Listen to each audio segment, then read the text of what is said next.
የቅዱስ ዮሐንስ ጳውሎስ ዳግማዊ ኮሌጅ 166 ተማሪዎችን አስመረቀ።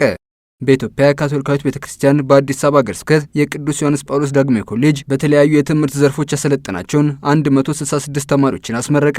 የምረቃ ስነ ስርዓቱን የአዲስ አበባ ሀገረ ስብከት ሊቀ ጳጳስ ብፁዕ ካርዲናል አቡነ ብርሃነ ኢየሱስ በጸሎት አስጀምረዋል። የእንኳን ደህና መጣችሁ ንግግር ያደርጉት የአዲስ አበባ ሀገረ ስብከት ሐዋርያዊ ሥራዎች ማስተባበሪያ ጽሕፈት ቤት ኃላፊ ክቡር አባ ጴጥሮስ በርጋ ወንጌል በቃል ይሰበካል፣ ይህንን ደግሞ በተግባር መኖር ያስፈልጋል በማለት የቤተክርስቲያናችን መመሪያ የሆነውን ማህበራዊ ኃላፊነት የቅዱስ ዮሐንስ ጳውሎስ ዳግማዊ ኮሌጅ እየተወጣ እንደሚገኝ ተናግረዋል። በዘር በቀለም በኑሮ ደረጃ ሳንወሰን ለሰው ልጆች ሁሉ ማህበራዊ አገልግሎት መስጠት ያስፈልጋልም ብለዋል።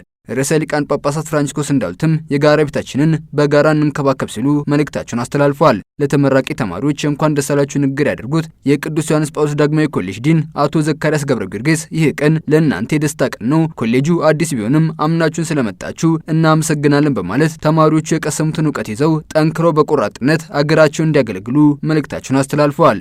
በመቀጠልም ለዚህ ቀን መሳካት ጉልህ ሚና ለተጫወቱ መምህራንና የአስተዳደር ሰራተኞች ምስጋናቸውን አቅርበዋል። የቅዱስ ዮሐንስ ጳውሎስ ዳግማዊ ኮሌጅ በታዳሽ ኃይል ምንጭ፣ በሙዚቃ፣ በኢንፎርሜሽን ቴክኖሎጂና በሲኒማቶግራፊ ዘርፎች ያሰለጠናቸውን 166 ተማሪዎችም ማስመረቅ ችሏል። በምረቃ መርሃ ግብሩ ላይ ብፁዕ ካርዲናል አቡነ ብርሃነ ኢየሱስ፣ የአዲስ አበባ ሀገረ ስብከት ረዳት ጳጳስ ብፁዕ አቡነ ተስፋ ስላሴ፣ የአዲስ አበባ ሀገረ ስብከት ሐዋርያዊ ሥራዎች ማስተባበሪያ ጽሕፈት ቤት ኃላፊ ክቡር አባ ጴጥሮስ በርጋን ጨምሮ ካህናት፣ ደናግል፣ እህቶችና ወንድሞች እንዲሁም የተመራቂ ቤተሰቦች ተገኝተዋል።